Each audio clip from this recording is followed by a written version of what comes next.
Bonjour à tous, j'ai décidé de faire des petites vidéos sur, sur du trading intraday, de crypto parce que j'ai décidé de lancer un challenge Pionex, qui font maintenant, des propres firmes. À la base, ils étaient plutôt, orientés sur les bots, mais maintenant, bah, ils ont lancé un truc un peu, propre firme depuis le 22 janvier, si je dis pas de bêtises et bah, j'ai pris ce challenge. Et vu que bah, du coup je vais être amené à l'analyser plusieurs fois, à analyser ces actifs plusieurs fois en intraday, bah, je me suis dit autant en faire profiter tout le monde et en faire des vidéos. Alors en challenge, il n'y a que 4 actifs sur le challenge. En financé, il y en a un peu plus, mais là il n'y en a que 4: BTC, Solana, ETH et le Doge. Donc on est parti, on va regarder un petit peu ce que ça nous dit. BTC, on est toujours entre le gros range entre les 92 et les 106 000 dollars. Dans ce range, il y a un petit range intraday entre les 98 500 et les 95 250. On avait un espèce de petit canal baissier, petit canal, petit drapeau, qui a été cassé par le haut, stoppé sur le 61,8, puis réintégré. Avec, ça coïncide avec l'histoire des 1,5 milliard de TH hacké. On est proche de la zone. On est sur la zone du pad range, pardon, je vais y arriver, mais on n'a pas de setup, donc sur les gens qui font du trading de zone, ils peuvent s'en sortir là-dedans, mais moi j'attends un setup. Donc pour l'instant, il y aura pas de trade sur BTC. Si jamais la zone des 95 250 lâche, et ben on achètera sur 92 500, quelque chose comme ça. On cherchera un petit setup de retournement. Sur l'Ethereum en weekly, on voit que on est en train à peu près de sauver la zone des 2700 2800. On a un support oblique qui tient. On est néanmoins en dessous de cette zone, mais en weekly, vu que c'est de la mèche, donc on s'en fout un peu pour l'instant. On a fait une belle sortie sur ce week-end de l'espèce de petit range, peut-être une espèce de tasse avec anse un peu dégueulasse, mais fortement réintégré aujourd'hui. Donc, je sais pas pourquoi ce week-end c'était aussi, alors qu'on vient de découvrir qu'il y a 1,5 milliard qui viennent de partir. Et maintenant qu'on sait que ils sont en 1 pour 1, etc., qu'ils se sont fait prêter des fonds avec plusieurs autres plateformes, et maintenant c'est se casse la gueule. Aucune idée de pourquoi, mais on a réintégré la zone.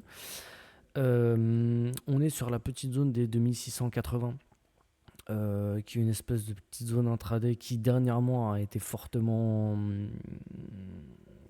passée à travers. Donc, est-ce qu'on considère qu'elle est encore très judicieuse à prendre en compte? Ouais, je sais pas trop. On a un FVG là-dedans en plus. Un FVG sur les 61,8 plus la zone. On peut se dire que ça peut être peut-être un beau point d'entrée pour ceux qui travaillent du SMC. En tout cas, moi je vais attendre d'autres choses. Je vais attendre un bad range ici, retour des 200, 2560 ou 2600. Et peut-être que je prendrai le FVG, je sais pas encore. Ah oui, c'était ça. Il y avait aussi une div. Une div pas. Enfin, ouais, elle est méthode sur la zone. Voilà, on attend que cette div H1 elle se valide. Voilà, c'est pour ça que le H4, je me disais, mais je voulais pas le prendre, ça. Je me rappelle plus pourquoi. Le Doge. Le Doge, on est quand même très très baissier. On est dans le bas de canal baissier sur la zone des 0,22 qui est une zone plutôt importante. Hop, en H4, c'était ça. En H4, c'est parce qu'il y avait la petite mèche là de début février sur les 0,22. C'est pour ça qu'elle était assez importante. Et on a une div en formation, elle n'est pas validée encore. Mais alors, cette div, elle me dérange un petit peu parce qu'elle n'est pas vraiment sur la zone d'achat, les 0,22, mais elle est plus sur 0,23 et quelques. Donc, elle est belle, mais elle est pas tout à fait sur la zone que j'attendais. Après, bon, bah, de toute façon, si ça se valide, ça veut dire qu'on sauve l'ancien plus bas ici en clôture de début février. Donc, bon, l'un dans l'autre, voilà. Et on va passer finalement au Solana. Le Solana, je suis assez emmerdé. Le Solana, je suis assez emmerdé parce que déjà, on est un petit peu et j'aimerais bien qu'il arrête de corriger. Mais bon, au-delà de ça, il y a une résistance oblique qui a cassé il y a très longtemps. C'était en octobre, avant de faire un premier ATH, réappuyer dessus avant de refaire un autre ATH. Et là, on revient sur cette zone. Et pour l'instant, bon alors, la bougie elle est loin d'être clôturée, mais pour l'instant, bah, on est quand même assez baissier. On est en train de le casser. Il faudrait attendre la clôture, donc c'est dimanche prochain, qui serait en plus la clôture mensuelle. Donc tout peut se passer encore jusqu'à là, mais bon, pour l'instant, on attaque quand même beaucoup cette zone. En plus d'attaquer beaucoup cette zone, la zone très importante, c'était la zone des 180. La zone des 180 qui était le haut de range dans lequel on était enfermé et qui a, quand on l'a cassé, ça y est, on était parti pour des ATH. Et 2 fois en plus. On casse cette zone, première ATH, on se réappuie sur cette zone, rebond, réappuie sur cette zone, re-ATH par rapport à l'ancienne ATH qu'on avait fait. Donc c'était vraiment la zone à sauver. Qu'est-ce que le Solana a fait? Bon, on a pété cette zone et puis on est venu se réappuyer dessus avant de recorriger. Donc d'un point de vue chartiste, c'est vraiment pas bon ça. D'un autre côté, c'était le haut de range. Mais en intraday, on avait une autre zone qui était en dessous les 160. Et pour l'instant, on a l'air de tenir cette zone. Et on verra sur des plus petites unités de temps qu'on est même en train de faire une divergence sur cette zone. Mais d'un point de vue long terme, entre guillemets, parce que le daily, bon, voilà, c'est quand même la zone plus importante, c'était les 180, pas les 160. Donc même si sauf les 160, bah, on a encore la grosse zone des 180 au-dessus de la tête. Mais donc d'un point de vue assez long terme, c'est pas foufou ce qui est en train de se passer. D'autant que, on va regarder en H1, on était dans un canal haussier, dans un canal drapeau haussier, qui, bon alors la résistance oblique c'était de la merde, mais le support oblique était quand même vachement bien tenu.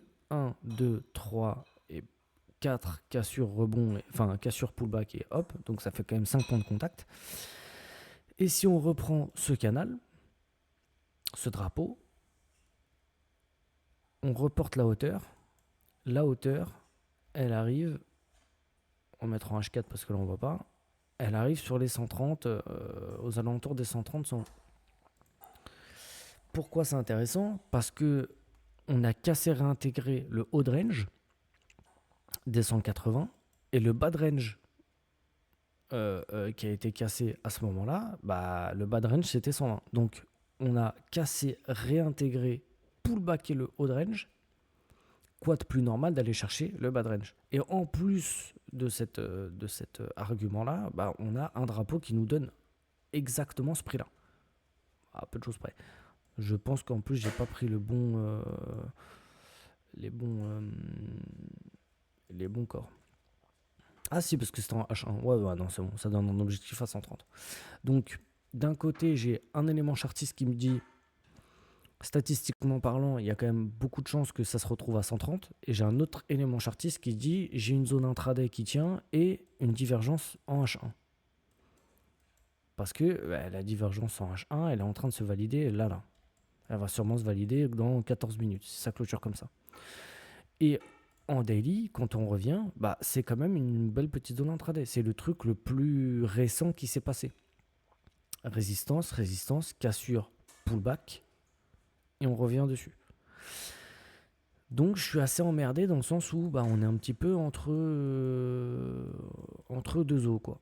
Donc je pense que je serai systématique sur la div et je la paierai. Mais c'est un petit peu le setup de la dernière chance, entre guillemets. Si la div ne tient pas, si la zone ne tient pas, enfin si la div se valide pas et que la zone ne tient pas, il y a de fortes probabilités pour aller chercher les 120. Donc voilà, ça va se jouer dans pas longtemps. Donc c'est assez excitant quand même, parce que tu te dis, ah putain, ça va bientôt arriver. Mais voilà, et c'est quand même pas facile à prendre comme décision. Bah voilà, fin de l'analyse. Je vous souhaite une très très bonne journée. Et si jamais il y a du nouveau, et bah, je referai des petits points assez courts tout au long de la journée. Je vous souhaite une très très bonne journée. Salut à tous.